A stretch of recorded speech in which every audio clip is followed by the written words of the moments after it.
Michelle Richardson's fingers tapped rhythmically on the steering wheel as the sultry tones of jazz filled her silver Honda Accord.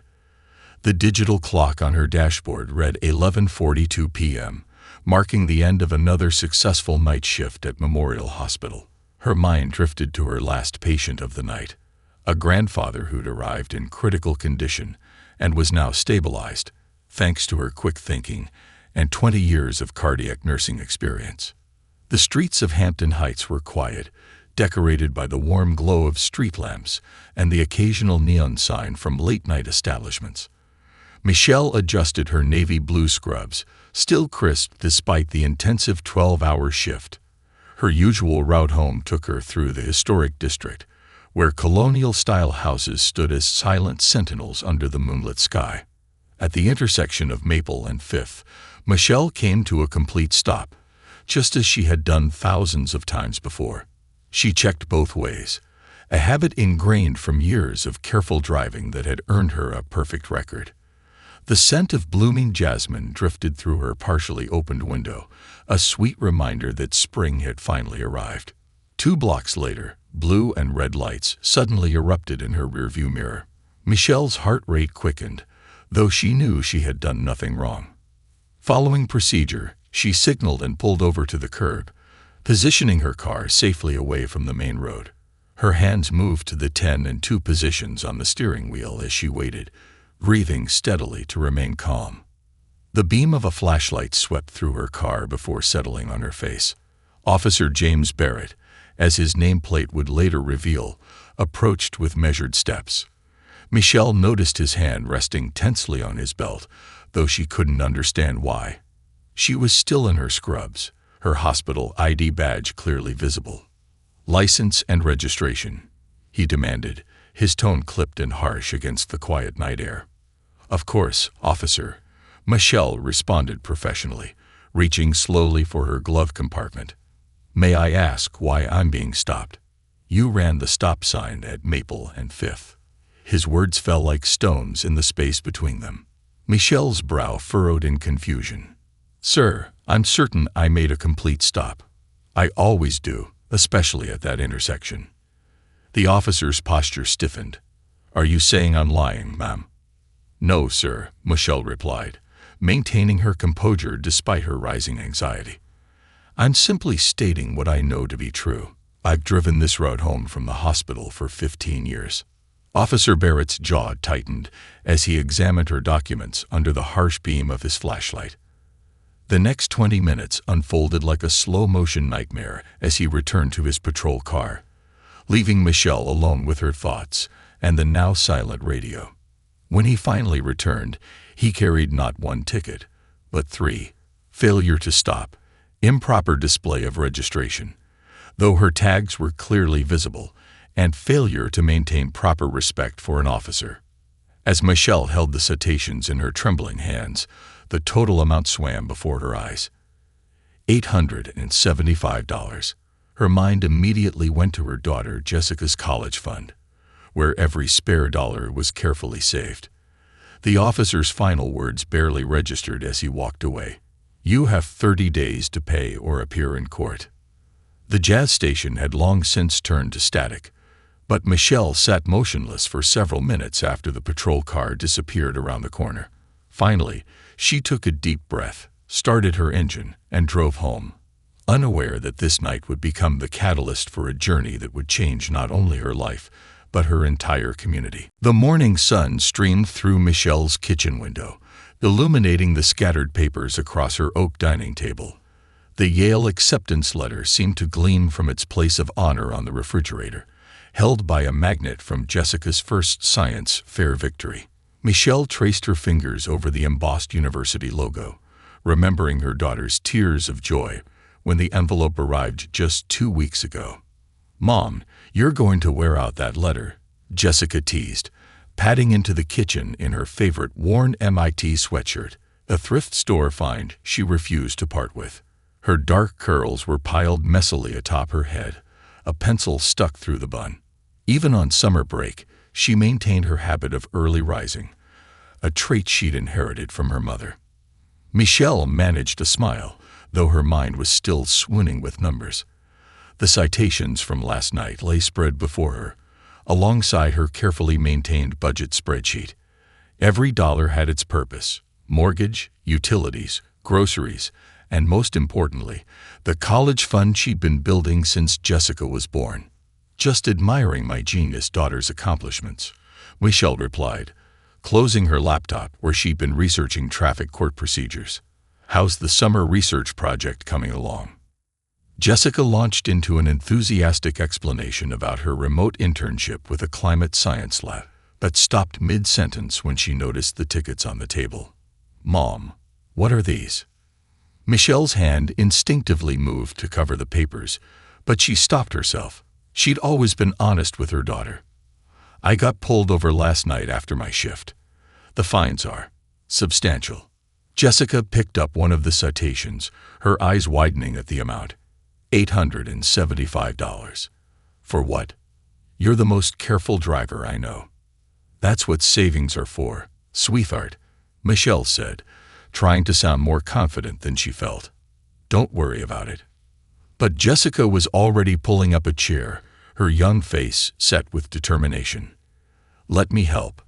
I can pick up extra hours at the bookstore, or maybe—" "Absolutely not," Michelle interrupted firmly. "Your job is to focus on your research and prepare for Yale. I've got this handled." She didn't mention the notice she'd received last week about upcoming budget cuts at the hospital or the rising cost of her mother's medications. Later that afternoon, Michelle sat alone at the table, calculator in hand. She tried calling the courthouse about a payment plan, only to be transferred 3 times before being disconnected. The late fee schedule stared back at her. $50 added after 10 days, another $100 after 20, and license suspension after 30 if unpaid. Her phone buzzed with a text from her best friend Diane. "Heard what happened. Meet for coffee." Michelle typed back a quick "can't today," catching up on sleep before night shift.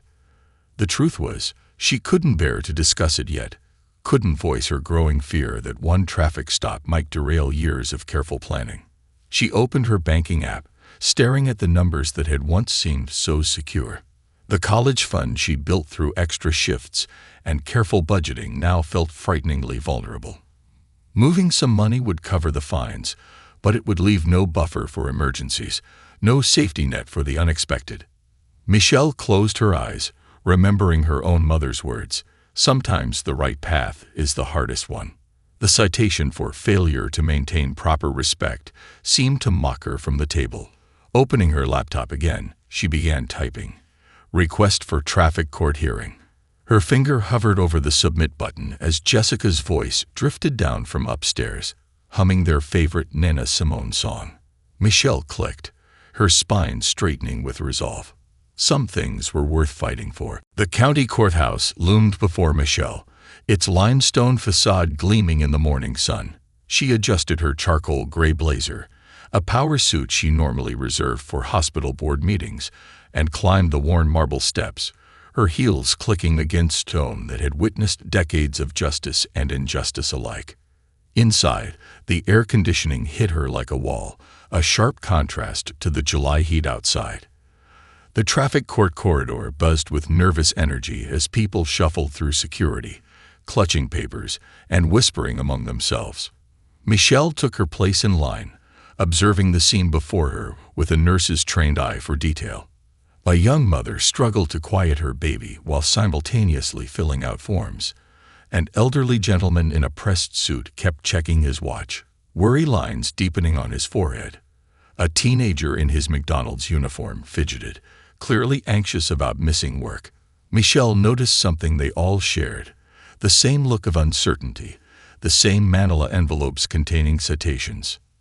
First time. Michelle turned to find a woman in her early 40s standing beside her, elegant in a navy pantsuit. She carried a leather messenger bag that had seen better days, its worn edges suggesting years of courtroom battles. "Is it that obvious?" Michelle asked, managing a small smile. "I'm Sarah Chen," the woman offered, extending her hand. "And no, actually. You're one of the few people here who looks ready for battle rather than defeat." Before Michelle could respond, the courtroom doors opened. They found seats near the back, where Sarah pulled out a small notebook and began taking notes. Michelle watched as case after case moved through the system with assembly line efficiency. Most ended the same way: guilty pleas, payment plans, promises to comply. "Notice anything?" Sarah whispered during a brief recess. Michelle nodded. She'd been counting. The demographics don't match the city's population. Her statistical mind had already calculated the disparities. "Keep going," Sarah encouraged, her pen poised. Same officers' names keep coming up. Same intersections, same time patterns. Michelle hesitated, then added, and the finds seemed to vary without clear reasoning. Sarah's eyes sparked with interest. "Most people see chaos in this courtroom. You see patterns. What do you do for a living?" "Cardiac nurse. 20 years of reading vital signs teaches you to spot irregularities." The bailiff called Michelle's name. As she stood, Sarah touched her arm lightly. "Wait for me after. I'd like to hear more about those patterns." Walking to the podium, Michelle felt dozens of eyes on her. The judge, a man whose nameplate read Honorable Theodore Walsh, barely glanced up from his papers. "How do you plead?" Michelle straightened her spine, channeling the same confidence she used when challenging a doctor's incorrect prescription. "Not guilty, Your Honor." The courtroom's background murmur ceased. Judge Walsh looked up, really seeing her for the first time. In the gallery, Sarah Chen closed her notebook, a small smile playing at her lips. "Are you represented by counsel?" the judge asked, his tone suggesting this was an unwise choice. "Not at present, Your Honor." "You understand these are simple traffic violations. The court has a generous payment plan system." Michelle met his gaze steadily. "I understand, Your Honor. But I believe these citations were issued incorrectly, and I request a formal hearing." As the judge set a hearing date, Michelle caught Sarah's approving nod from the gallery. Something shifted in the air. A feeling that maybe, just maybe, the system's smooth machinery had encountered a gear it couldn't simply roll over. Outside the courtroom, Sarah was waiting, her business card already in hand. "Let's talk about those patterns over coffee," she said. "I think you might be exactly what this city needs." The Corner Cup Cafe buzzed with mid-morning activity, but Sarah had secured a quiet booth away from the crowd. Steam rose from 2 ceramic mugs, Michelle's chamomile tea and Sarah's third espresso of the day. Between them lay Sarah's leather portfolio, now open to reveal meticulous notes in precise handwriting. 23 cases this morning, Sarah began, tapping her pen against the page. 17 involving minority defendants, 12 from the same 3 intersections, and 8 written by Officer Barrett alone. Michelle nodded, adding her own observations. The fines were higher for similar violations in certain neighborhoods. And did you notice how quickly they rushed through the cases where defendants didn't have lawyers? Sarah's eyes lit up with professional interest. Most people wouldn't catch that. But then again, most people don't spend their careers monitoring vital signs. She leaned forward, lowering her voice. "Tell me why you really decided to plead not guilty." Michelle wrapped her hands around her warm mug, considering her words carefully. "My daughter Jessica is heading to Yale this fall. I've spent 18 years teaching her to stand up for what's right, to question things that don't add up." She paused, meeting Sarah's gaze. "What kind of mother would I be if I didn't do the same?" "You realize this won't be easy," Sarah cautioned. "A trial means time, stress, public scrutiny. Officer Barrett has a spotless record, at least on paper." "Nothing worth fighting for is ever easy," Michelle replied, thinking of long nights studying for her nursing degree while working full-time. "But something's wrong with this system, and staying quiet won't fix it." Sarah pulled out her tablet, opening a series of spreadsheets. "I've been tracking traffic citation patterns for months. Your case could be the key to exposing the bigger picture." Her fingers flew across the screen, pulling up charts and graphs. "But we'd need more than just statistics. We'd need stories," Michelle finished. "Real people, real impacts. I've seen at least 3 other nurses from my hospital in traffic court this month alone. A plan began taking shape over cooling drinks and hastily sketched diagrams. Sarah's legal expertise merged with Michelle's analytical mind, forming a strategy that went beyond a single traffic stop to address systemic issues. "What about your legal fees?" Michelle asked finally, voicing her biggest concern. "I can't afford." Sarah waved away the question. "Pro bono. I left corporate law because cases like yours matter more than billable hours." She smiled wryly. "Besides, my old firm's resources might still prove useful." As they stood to leave, Michelle noticed Officer Barrett himself entering the cafe. He faltered slightly upon seeing her, then proceeded to the counter. Sarah watched the interaction with interest as Michelle held her ground, neither confrontational nor intimidated. Outside, the summer heat had intensified, but Michelle felt a new sense of purpose that outweighed any discomfort. "Why me?" she asked suddenly. "You must see dozens of potential cases." Sarah adjusted her messenger bag, considering the question. "Because you didn't just see injustice. You saw patterns. You thought about the community, not just yourself." And she added with a knowing look, "You have the kind of quiet strength that makes people listen." Michelle's phone buzzed. A text from Jessica. "How did court go?" "Tell your daughter the truth," Sarah advised, seeing Michelle's hesitation. "She should know her mother is about to make history." As they parted ways, Michelle felt the weight of the citations in her purse transform from a burden into a catalyst. She texted back, "Found an unexpected ally. Remember what Maya Angelou said about justice." Jessica's reply was immediate. "Still I rise. Go get 'em, Mom." Sarah's office looked more like a war room than a legal practice. Maps covered one wall, dotted with colored pins marking traffic stop locations. Sticky notes created a rainbow of data points, connected by red string like a detective's investigation board. Michelle stood before it all, adding another pin to the growing constellation. "That's the 5th nurse from Memorial," she said, stepping back to observe the pattern. "All stopped within 2 months, all during night shift changes." Her finger traced the route from the hospital to the residential areas, where most medical staff lived. Every major intersection had at least 3 pins. Sarah looked up from her computer, where she'd been analyzing body camera footage obtained through legal channels. The hospital connection is crucial. These aren't just random stops. They're targeting professionals during predictable hours. People too tired to fight back after 12-hour shifts, Michelle added, thinking of her colleagues who'd simply paid their fines to avoid confrontation. Her phone buzzed. Another message from a nurse willing to testify about their experience. The door opened, and Jessica entered carrying 3 cups of coffee. She'd been spending her summer afternoons helping organize testimonies, her analytical mind proving invaluable in spotting patterns. "Mom, remember Maria from pediatrics? She just sent over her dashcam footage from last month." Michelle took the offered coffee, warming her hands around the cup. The air conditioning in Sarah's office ran cold, fighting against the August heat outside. Maria's case was different. She got a warning instead of a ticket. "Exactly," Sarah said, spinning her laptop around. "Look at this." The screen showed a spreadsheet comparing citation rates with demographic data. Warning rates vary significantly based on factors that shouldn't matter. Maria's case helps prove the inconsistency. Jessica settled into her usual spot, a comfortable chair by the window.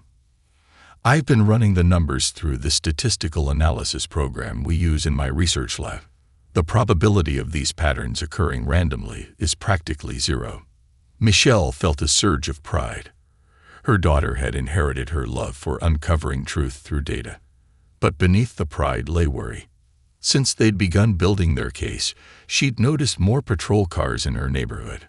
Her night shift supervisor had mentioned receiving calls about her work performance, though her record remained impeccable. "They're getting nervous," Sarah observed, noting Michelle's expression. "Good. It means we're on the right track." A knock at the door interrupted their discussion. A tall man in a pressed uniform entered. "Captain Marcus Thompson from Internal Affairs." His presence commanded attention, but his eyes held a warmth that suggested he wasn't there to obstruct. "Ms. Chen," he nodded to Sarah, then turned to Michelle. "Ms. Richardson, I've been reviewing your findings." He placed a thick folder on the desk. "There's something you should see." Inside were departmental memos dating back 3 years, revealing a point system that rewarded officers for citation numbers in specific zones. The system, while not explicitly targeting any group, had created clear disparities in enforcement. "This could break the case wide open," Sarah whispered, scanning the documents. Captain Thompson straightened his jacket. "I took an oath to serve and protect. Sometimes protecting means acknowledging when the system needs correction." As he left, Michelle studied the map again. Each pin represented more than a traffic stop. It represented a person whose life had been disrupted, whose trust had been shaken. But now those pins also represented hope for change. "Mom," Jessica said softly, "remember what you told me when I was afraid to apply to Yale? About how big changes start with small, brave choices." Michelle smiled, remembering. "And how those choices can ripple out to touch lives we never even knew we'd reach." Sarah closed the folder with determination. "Well, ladies, I'd say we've created quite a ripple. Now let's turn it into a wave." The Memorial Hospital conference room had never been so full. What started as a small gathering of night shift nurses had grown into something much larger. Healthcare workers sat shoulder to shoulder with teachers, small business owners, and community leaders. Michelle stood at the podium, her hand steady despite the butterflies in her stomach. "3 months ago, I thought I was alone in this," she began, her voice carrying to the back of the room. "Today, looking at all of you, I realize none of us were ever truly alone. We just needed to find each other." Sarah stood at the back, watching with quiet satisfaction as Michelle commanded the room's attention. The presentation screen behind her displayed clear graphs and statistics, the result of countless hours of data analysis. Each number told a story, each percentage represented lives affected. "The evidence isn't just in these charts," Michelle continued, gesturing to the screen. "It's in your stories. The teacher who nearly lost her job because she couldn't afford to renew her suspended license. The medical resident who had to choose between paying unjust fines and buying textbooks." Dr. James Wilson, chief of surgery, raised his hand. "The hospital board has reviewed your findings, Michelle. We're prepared to offer institutional support for your case, including legal resources and data from our employee incident reports." A murmur of approval rippled through the crowd. Michelle caught Jessica's eye in the front row, where her daughter beamed with pride while taking meticulous notes on her laptop. The door opened, and heads turned as local news reporter Diana Chen, no relation to Sarah, slipped in. She'd been covering the story with increasing interest, helping to shed light on the broader implications while maintaining respect for the legal process. "We're not here to criticize individuals," Michelle emphasized, addressing the cameras that had begun rolling. "We're here to improve a system that has lost sight of its purpose. Law enforcement works best when it works with the community, not against it." From the middle of the room, Officer Rodriguez, a 20-year veteran of the force, stood up. "I've served this community my entire career," he said, his voice thick with emotion. "What you're doing here, it's helping us too. Many of us have wanted changes but didn't know how to make them happen." The meeting evolved into breakout sessions, with Sarah leading discussions about legal rights while community organizers helped coordinate support networks. Local business owners offered meeting spaces and resources. A tech startup volunteered to create an app for documenting interactions and sharing information. As the evening wound down, Michelle found a quiet moment with Jessica near the coffee station. "How are you holding up?"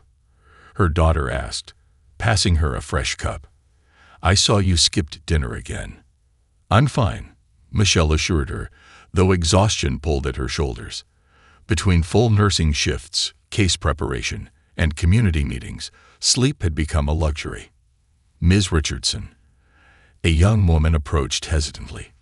"I'm Officer Barrett's daughter, Lisa." The room seemed to hold its breath, but Lisa's next words surprised everyone. Thank you for doing this the right way, for showing that seeking justice doesn't mean seeking revenge." Michelle touched her arm gently. "We're all part of this community. Change only works if it works for everyone." As the crowd dispersed into the warm evening air, Sarah joined them with news. "The press coverage is making waves. 3 other precincts have requested our data for internal reviews. And the mayor's office called. They want to meet." Michelle looked around at the dispersing crowd. Nurses heading to night shifts, teachers preparing for tomorrow's classes, officers who'd chosen to stand for change. Each person carried a piece of the larger story, a thread in the tapestry of transformation. "You know what this means?" Jessica grinned, packing up her laptop. "Your spreadsheets are changing the world, Mom." Michelle laughed, feeling lighter than she had in weeks. "No, sweetie. People coming together is changing the world. The spreadsheets just showed us where to start." The courthouse felt different this morning. Instead of the usual hurried atmosphere, a sense of anticipation filled the air. Every bench in the courtroom was occupied. Nurses in scrubs who'd come straight from night shifts, teachers who'd arranged substitutes, and officers who'd chosen to attend on their off-duty hours. Michelle sat beside Sarah at the defendant's table, her posture perfect despite her racing heart. Her charcoal suit was pressed, her evidence binder organized with medical precision. Jessica sat directly behind them, flanked by Dr. Wilson and Captain Thompson. Judge Walsh entered, his demeanor more attentive than during their first encounter. "The court will hear Richardson versus the City of Hampton Heights," he announced, his voice carrying through the hushed room. Sarah rose first, her opening statement clear and measured. "This case began with a traffic stop, Your Honor, but it reveals something far more significant, a pattern of practices that have unknowingly created disparities in our community's law enforcement." The city's attorney, Marcus Patel, presented a polished defense, arguing that any disparities were coincidental rather than systemic. But as the evidence unfolded, the weight of data became undeniable. Dr. Elena Martinez, a statistical analyst from the State University, took the stand. Her presentation transformed dry numbers into a compelling narrative. "The probability of these patterns occurring by chance," she explained, "is less than 1 in 10,000. Officer Rodriguez testified next, his voice steady as he described the unofficial quota systems and pressure to generate revenue through citations. "We became so focused on numbers," he admitted, "that we sometimes forgot about the people behind them." When Michelle finally took the stand, she felt the eyes of the entire room upon her. But her voice remained clear, her nursing training evident in her precise descriptions of that night and its broader implications. "This isn't about one traffic stop or one officer," she testified. "It's about recognizing when systems need adjustment to better serve everyone. In my hospital, we constantly review and improve our procedures to ensure the best care. Why should our justice system be any different?" The cross-examination was intense but respectful. Mr. Patel was skilled, but Michelle's responses remained measured and factual. When he questioned her motives, she spoke of her daughter, her patience, and her belief in the possibility of positive change. Officer Barrett's testimony proved unexpected. Instead of defensiveness, he showed reflection.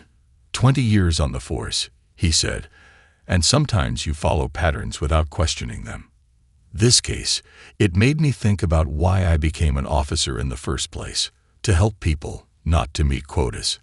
As closing arguments approached, Sarah stood again. "Your Honor, we're not here seeking punitive measures.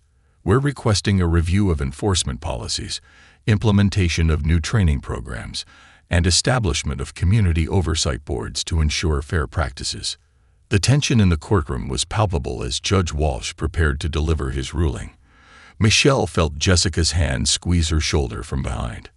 The moment stretched like an elastic band ready to snap.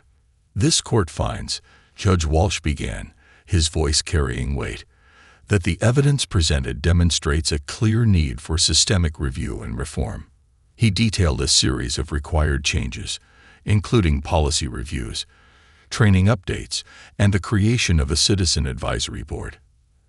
As the gavel fell, Michelle remained still, tears threatening at the corners of her eyes. It wasn't just a victory, it was a beginning. Outside the courthouse, reporters gathered for statements, but Michelle's attention was on the small moments. Officer Barrett shaking her hand, Dr. Wilson hugging her proudly, and Jessica's beaming face as she snapped a photo for posterity.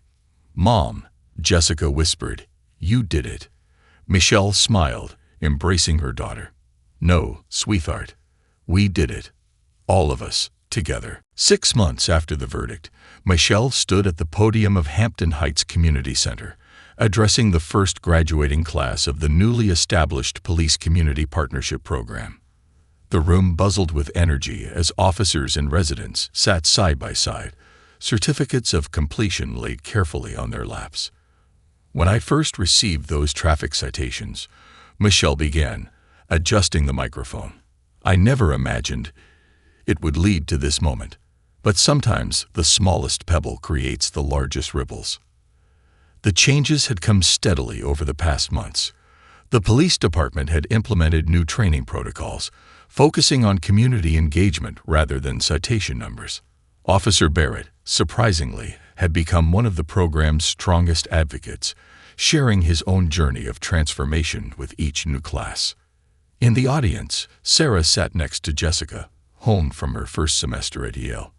The young woman who'd left for college uncertain about her mother's fight had returned with a new major in public policy and social justice, inspired by the changes she'd witnessed.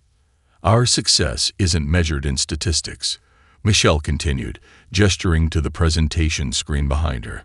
"Though I must say, as a nurse who loves data, the numbers are encouraging." Laughter rippled through the room. Her reputation for spreadsheets had become legendary. The screen showed dramatic reductions in citation disparities, alongside increases in community trust scores. But more telling were the personal stories.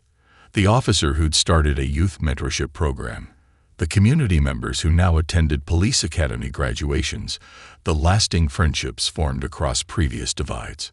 Captain Thompson stepped forward to join Michelle at the podium. "Ms. Richardson showed us that true progress comes from working together," he announced. "That's why we're expanding the partnership program statewide next month." After the ceremony, Michelle found herself surrounded by well-wishers. A young officer approached with her elderly father.